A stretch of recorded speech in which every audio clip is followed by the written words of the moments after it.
Grill Boxing. This is a special edition of Guard Your Grill Boxing. The underrated, overrated list. It's your man Coltrane. Sleep. And we still #1. Ain't nothing changed.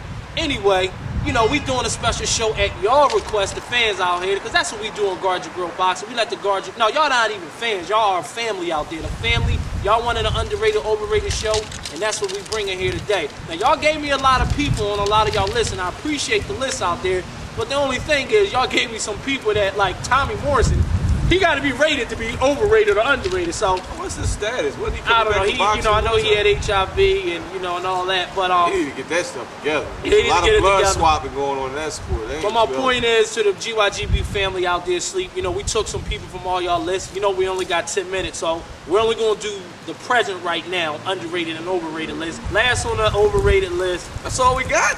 That's it. Well, you know, we got a whole bunch, but you know, we can't cram it all. We trying to cram it all into one show. Klitschko. I know you feel strong about the doctors, as you like to call them. The PhDs. You know, I really like. I like Vitaly the best. Are the Klitschko's that good, or the heavyweight division that bad? But I know you got a strong opinion on the Klitschko, so I'm gonna let you sell it to the public out there. Vitaly is that good. His brother is technically very, very good, but the it factor is not all the way there. Like, you know what I'm saying? Like, I think he's going to mess around and get knocked out by Peter next time they fight. You know what I'm saying? It's mainly because it's the chin issue, and it's such a tall frame. You got to have a certain swagger to deal with that. You know what I'm saying? I mean, I ain't going to say he's overrated because outside they don't get that. I mean, I don't know. He's sharp. Klitschko's sharp, man. Very, very sharp, astute boxer. He just don't have the it factor, and the division is weak. It's watered down.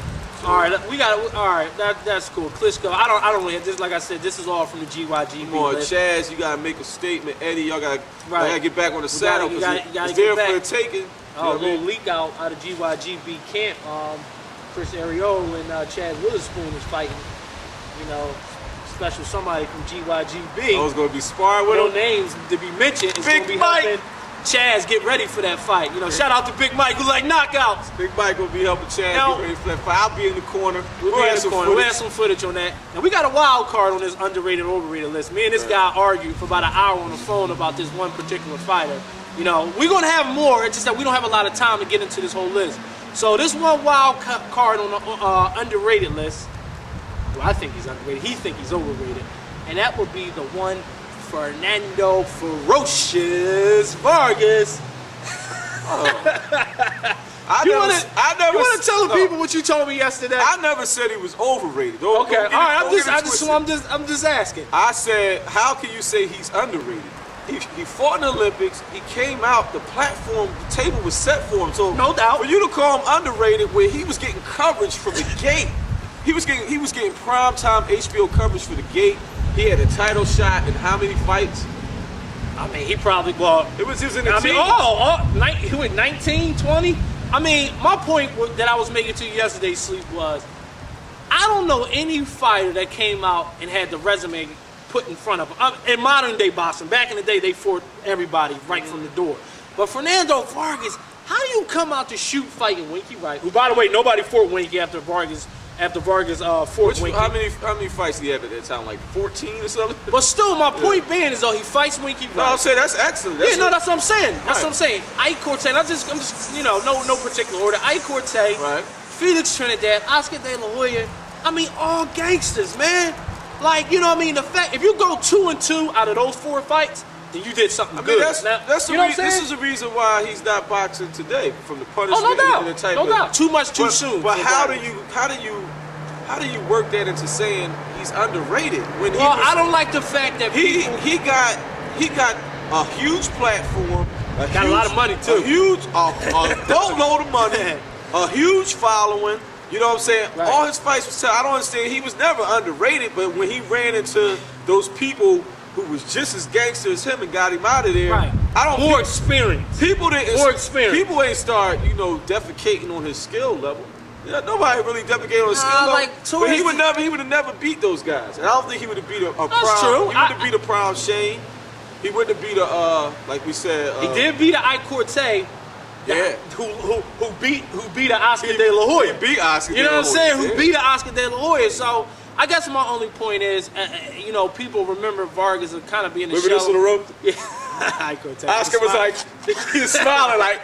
yeah, he kind of pulled a Ray Leonard in that fight. Because the 12th round of the Cortez fight, you know, he went off on the 10. One thing you can't say about Oscar got heart, man. I mean, even though he lost that fight, but we don't even do these shows. We need to do them the classic material. Right. Everybody remember he hit Oscar with that inside hook. Oscar was worried like hell for the rest of that round. He was real worried until he got his legs back under him, man. That was a classic fight, man. Yeah, that was good. So that's my Fernando Vargas piece. Let's move on to underrated in boxing today. Right off the bat, I got my man Vernon the Viper Forrest. Underrated? Underrated. Forrest like a pure boxing ability. Yeah. You know what I'm saying? I don't think Vernon get the stripes like he should. Yeah, that's injuries. I know it was injuries, but Yeah. I mean he don't get talked about as much. That's some because of these top 20. I think he's a top 20 fighter. Well, I mean, you know, he's just getting sharp again. 'Cause remember, he had a couple of sloppy hiccups. And remember, he just said my shoulder finally feels 100%. Right. But he's the classic person who's been injury prone, like a Grant Hill. Right. Had this great, well, you know, we can't say Grant because Grant came in with a huge Right. lights, camera, action. Let's get ready to rumble type joint. But Right. his situation is the inactivity is what killed his steam. And his buddy said, and you know, as the great Eminem said, you only got one shot. You got one chance. You better blow it. You gotta blow. So Yeah. I mean, his joint, he gotta work his way back up the ladder. The unfortunate part about him, he's a very difficult opponent that a lot of people ain't gonna be willing to take the risk on because everybody wants some cash out stuff right now. You know what I'm saying? So I mean, Vernon's sharp, man, and I got Vernon beating a lot of people. Yeah, right man. now. Nobody does misdirection like Vernon Forrest. He steps in forward and dip back. Like when he fought Carlos Baldomir, to me that was an A+ game plan on how you beat a brawling type style. Remember the footwork he gave Baldomir in that fight? Yeah. Oh, Volleyboy had Baldomir is overrated, but I don't think ain't nobody rating Baldomir. Sorry, Volley, but you know he can't even make the list because nobody's rating him. Next up, But he need to take care of Vernon got to take care of Beanie Siegel, that Broad Street bully, before he do anything else. Yo, no doubt. He got to handle those, the ghosts that's in his shadows. And that's my organ.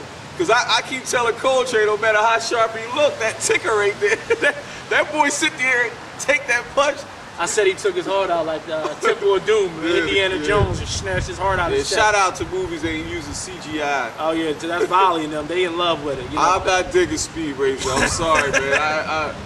I'm not digging that. All right, next up on the list, UK, brace yourself on this one. Meron Kaam. That's right. I'm finally stepping up for y'all boy. I think he's underrated. I think Meron Kaam possesses all the tools that I like in boxers. He got speed. He got excellent reflexes. He showed defense. He got good footwork. He got nice feints. You know, my only problem is with Meron Kaam. He fights in 130 in that 135 division. You know who's down there from DC, those brothers. Yep. I just wanted to give Meron Kaam some shine. You know, I get a lot of emails about him. It's just that we haven't saw a lot of Meron Kaam here in the U.S. because they don't put him on TV here like that. But, you know, the footage that I saw in the few fights I did see him fighting, I really like a lot out of this kid. You know, he's Prince Nassim Hamed with the skill set. So, you know, more big things are coming. We will be repping him on GYGB as long as he represents. But like I said, you know, it's that division, you know, other than 47, you know, 35, you know, Nate Campbell, you know, Casamayor, you know, I mean, Juan Diaz, even though he lost, he's still a force down there. So that division is still a traffic jam down there. So, you know, we just wanted to give some props. But look, man, we didn't have really a lot of time to get into this underrated. I got some more underrated people. You want? We got Steve USA. Steve US, that's right. From Steve, WPA. Thank you. I knew I was missing somebody. So Steve Cunningham, why do you think? What do you think boxing needs to do to get the cruiserweight division some buzz? I mean, it's been dead for like 20-something years. Steve, in the U.S. at least.